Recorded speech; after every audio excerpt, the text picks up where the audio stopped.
What's up everybody? Kyle here at Let's Talk Wax, and today I'm bringing you a new video on my favorite 10 prospects right now. So some sad news, I went to start working on this video yesterday morning and I opened my MacBook and it was completely dead. So I am recording this video on my iPhone. I apologize ahead of time for the terrible audio quality, but it's the best I can do right now. And I really wanted to get you guys this content because I've had it stowed away for quite a while now. And we're gonna go through, like I said, the top 10 guys right now for me. I chose to replace the top hottest prospects video that I do weekly, just because the guys on this list often get overlooked because they're consistently good instead of having just an absolutely absurd week. So I'm trying to give you some coverage on guys that are just performing really well all the time. If you guys enjoy my content, please subscribe. I'm getting super close to 5,000 subscribers, and I really appreciate everyone who supports my channel in any facet or form. I've also got a Patreon page where I just completed updating 2022, 2021, and 2020 Bowman autograph checklist breakdowns for all releases, and I've got some really cool stuff over there, and it's only $5 to join. So if you're interested in that, I will put a link down in the description as always. So before we jump into this list, I want to go over how I came up with these 10 players. You're going to be really surprised and shocked when you don't see Adley Rutschman on this list. There were 3 categories that I really emphasized with this list. So the first was age and level. I tried to stay away from prospects that were, in the 23 to 24 zone and playing in AAA because they're just so close to the big leagues right now. And I also weighed in the factor of younger guys playing at higher levels.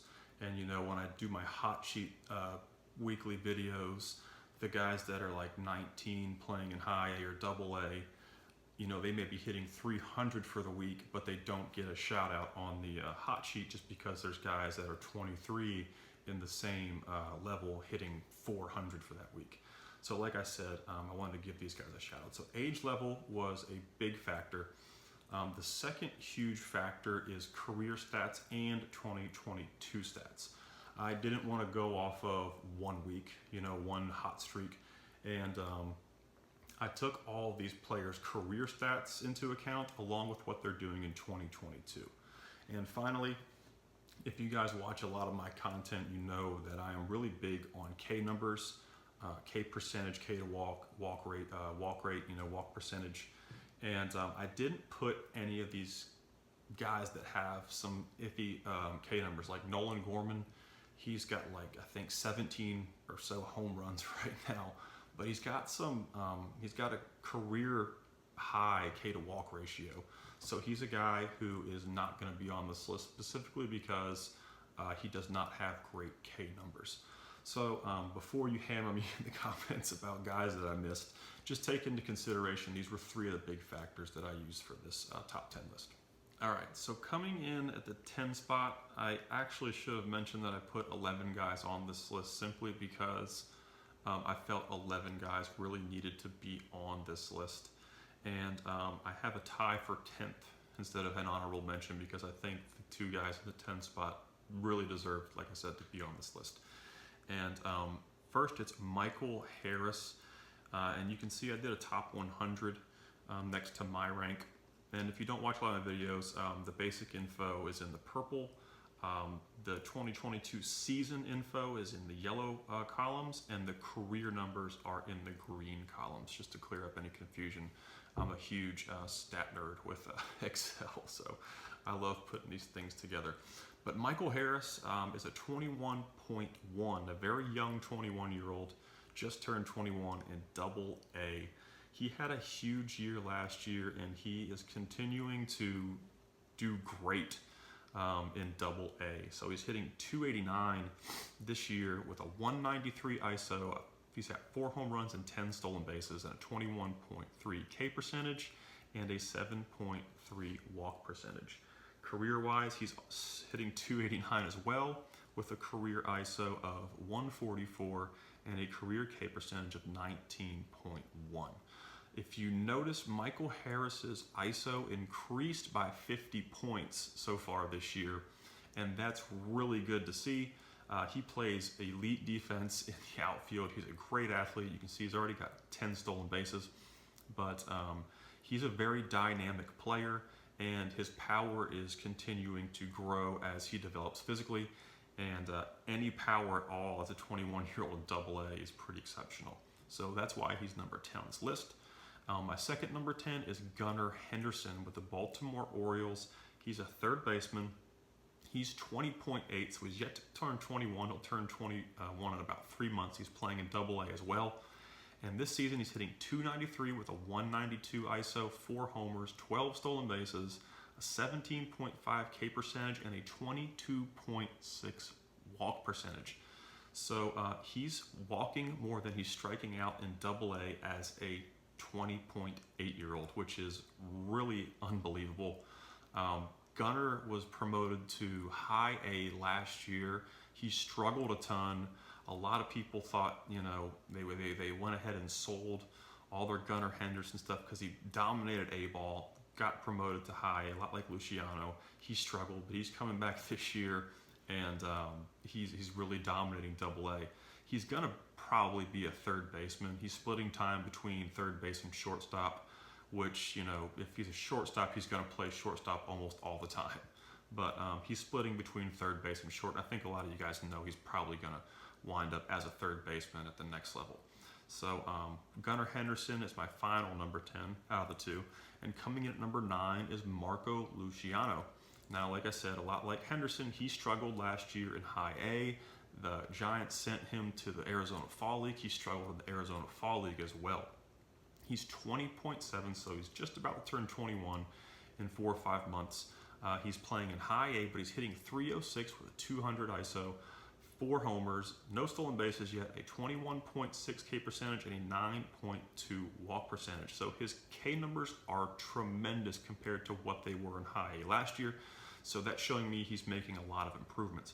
Career-wise, he's hitting .276 with a 225 ISO and a 24.5 K percentage. So anybody that has an ISO above 200 and Ks under 25%, that's a guy to watch. Number 8 is Henry Davis with the Pittsburgh Pirates. Now, we've got a smaller sample size here, and there's some guys, like Lawler and Davis that are the smallest sample size we have on this list, and that's what hurt his rank a little bit, and I would have maybe put him higher, but like I said, he's got a smaller sample size compared to all those guys. He's 22.6, and he got promoted to AA last week. He's hitting .333 on the year with a 265 ISO, 6 homers, 5 bags, a 16.6 K percentage, and 8.3 walk percentage. So he's rarely striking out. He's hitting .327 on this career and a .319 ISO in his career with a 20.1 K percentage. Now, the ISO is a bit inflated, like I said, because of the sample size. I don't expect him to carry a .319 ISO throughout his career, but he's really swinging the bat very well right now. At number 7, we have Ezequiel Tovar with the Colorado Rockies. The Rockies have been very aggressive with his assignments, and it kind of masked his numbers in his younger career. He kind of put up average numbers, but he was a lot like a guy like George Valera that's been playing under the league average age for so long that his numbers kind of get hindered by that age differential. But he's absolutely blown up this year. He's in AA at 20.8 years old, and I believe he is the he's the third youngest player on this list in AA. Jordan Walker's the youngest, and Gunnar and Ezequiel Tovar are the other 2 youngest in AA right now. He's hitting .295 with a 230 ISO, 6 homers, 11 bags, 20.8 K percentage, 10 walk percentage. Career-wise, like I said, he's been playing below the average age for most of his career. He's hitting .274 with a 145 ISO and a 17.1 K percentage. So look at the ISO numbers based on what he's doing now compared to his career. You can see that his ISO has jumped significantly so far this year, and we're about 130 at-bats or plate appearances into the season. So if he can maintain an ISO just over 200, he's going to stick at shortstop, and that's going to be a feather in his cap, being able to hit for a lot of power and play a premium position. And sixth on our list, we have Liover Puguero, another Pittsburgh Pirate. He's a shortstop, 21.4 in Double-A.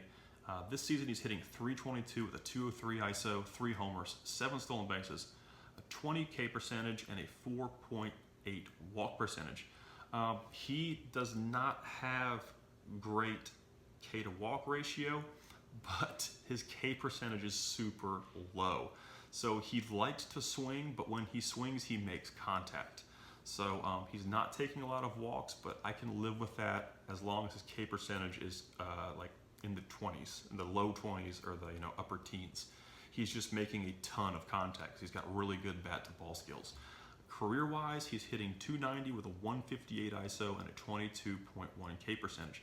So his K numbers are pretty good in line with his career, and his career ISO has jumped about 50 points as well. So the power's starting to come out.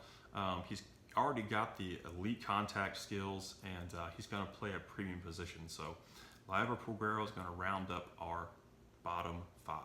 All right, we're going to move on to our top 5 now, and at number 5, we have Miguel Vargas. He is in the top 100 barely. I think he's one of the most underrated bats in minor league baseball. He's a third baseman with the Dodgers, 22.5 in Triple-A. He is the second oldest player on this list. This year so far, he's hitting .314 with a .206 ISO, 4 homers, 3 stolen bases, 15.1 K percentage, 15.1 walk percentage. So his K to walk is 1-to-1. He is walking at the same rate that he is striking out. And that is very consistent for what Miguel Vargas does. He's known for low K percentages. He's known for extremely good K to walk ratios. You can see his career K percentage is 15.5. So it's not an anomaly that he is demonstrating these elite K numbers. His career average is .316 and his career ISO is 165. So he's another guy who's had a big ISO jump in 2022. And he's a huge floor bat. Like Miguel Vargas's floor is probably an everyday big leaguer. His ceiling could be a middle of the order hitter. Now the hard part is he plays for the Los Angeles Dodgers, and I really believe if he played, there could really be 10 teams that he could probably be in the big leagues with right now. So Miguel Vargas is a guy to watch. He can hit. He's a huge dude. He moves fairly well. I don't know if he's going to stick at third base, but his bat will profile anywhere he plays because it's that good. At number 4, we have Robert Hassell, who just does really good things really consistently, and he does a lot of them. He's the number 35 prospect in MLB Top 100. He's a center fielder for the Padres. He's 20.8 years old, playing in High A, and I really expect Hassell to receive a promotion very soon to Double-A, and that would make him one of the younger guys in Double-A right now as well. He's hitting .350 with a 187 ISO, 6 homers, 13 stolen bases, 20.0 K percentage, and a 10.7 walk percentage. On his career, he's hitting .313 with a 171 ISO and a 19.3 K percentage. So he is doing things very well. Hassell kind of reminds me of like a Michael Harris, just a super toolsy, super athletic, quick guy that can hit. I don't think he'll grow into the power that Michael Harris will, but he's going to be a really fun player to watch just because he's so dynamic in what he can do. He's not just a bat, going out there and taking hacks. He's going to be a really cool guy to watch. At number 3, we have Jordan Lawler, number 22 in the top 100. Lawler had like 8 plate appearances, I think, last year, and he had an injury that sidelined him until 2022. He's a super small sample size, but I mean, I really believe in Lawler. He's 19.8, playing in A-ball. He's a guy that's in line for a promotion. I talk about Geraldo Perdomo a lot, and the Diamondbacks were really aggressive with his assignments. when he was coming up through the system. And I'm surprised to see Lawler at 19.8 in A-ball, because I believe Perdomo was 19 when the D-backs sent him to the fall league.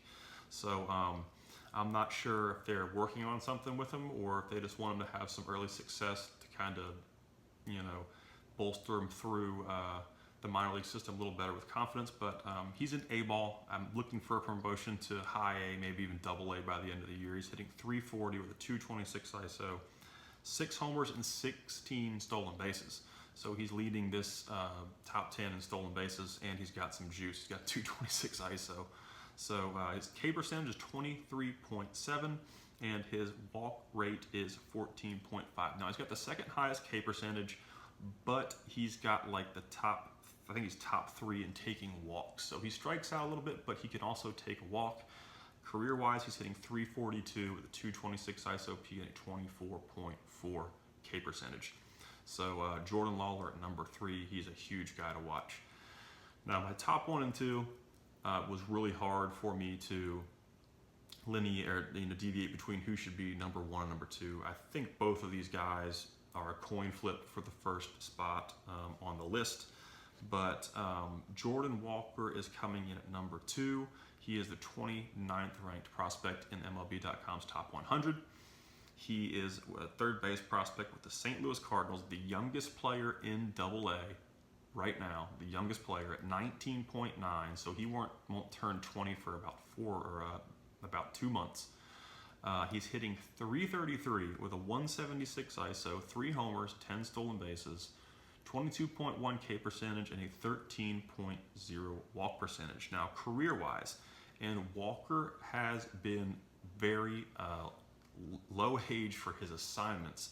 The Cardinals pushed him into high A last year, and he dominated. So they pushed him into AA this year, and he dominated. And he's still just a kid. He's not even 20 yet. He can't even drink a beer. So his career average is .321 with a .217 ISOP and a 23.3 K percentage.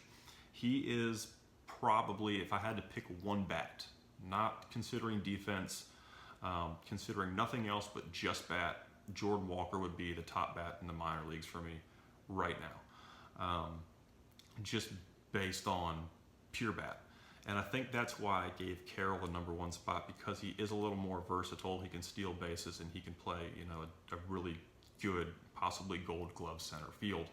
But man, Walker's a huge bat. The big problem with Walker is he is a redemption out of 2020 Bowman draft. So like in a year or two, those redemptions are going to expire. It's going to be really hard to find Jordan Walker. I think I was doing my updates on my Patreon page yesterday, and I was finishing up 2020 draft, and I think his comps were around $700 right now. So he's going to be really hard to find in the next 3 or 4 years, and that's probably when he's going to be, a superstar in the big leagues. And just keep that in mind, that he is a redemption that's going to expire probably in the next year, I would say, or year or two. At number 1, like I said, we have Corbin Carroll, 19 on the top 100. Arizona Diamondbacks center fielder, missed the entire 2020 season, came back. He had shoulder surgery at the age of 20.7. He's in AA right now, just raking. Last week he hit 5 home runs, so his ISO's a bit inflated. He's not going to maintain a 359 ISOP, be aware of that. But he will maintain a 300 average. He is probably one of the best bat-to-ball contact hitters in minor league baseball. 11 home runs, 10 bags, 24.8 K percentage, 17.2 walk percentage. Career-wise, he's hitting .316 with a 279 ISO and a 23.3 K percentage. So I would say Carroll, and as he gets promoted to the big leagues, I wouldn't even expect maybe a 279 ISO. Like I said, it's a little bit inflated because he's hot, but he's still really good. I would expect his ISO to be somewhere like maybe in the low 2s. But he made a huge rebound, and I think he would be in the MLB with Thomas. Thomas got called out. Thomas got called up like 2 weeks ago, and he's doing really well so far too. But if he hadn't missed the 2021 season, sorry, he missed the 2021 season. I think I said he missed the 2020 season. But if he hadn't missed it, I think he would be in the big leagues right now. But that's going to wrap up my top 10. And yeah, based on age level, K percentage, and career in 2022 stats. All right, guys, my apologies again for recording on the iPhone. I'm sure the audio is really crappy, but hopefully you're on my channel for my content rather than my video skills. So I'm hoping to get my computer fixed, and then I can put my microphone back on and maybe make the audio bearable. If you enjoy my content, please subscribe to my channel. Help me reach my goal of 5,000 subscribers. I'm super close, and I really appreciate the guys that do support my channel. You can check out a lot of my tons of exclusive content over on my Patreon page. It's in the description. It's $5 a month, and I put hours and hours of work into the stuff over there, and it's mostly Excel sheets, but that's where I have a lot of fun, is nerding out on Excel sheets. So I appreciate the views. If I missed anybody, which I'm sure you're going to let me know about, drop a name in the comments and let me know who you think could have been on this top 10. You know, I almost put Adiel Amador. I was talking with the guy on my Patreon server, or Discord server over there, and I was like, man, you know, he could really be on this because he's been dominant, you know, for the last year and a half. But let me know who you guys like. I appreciate all support, and y'all have a great day.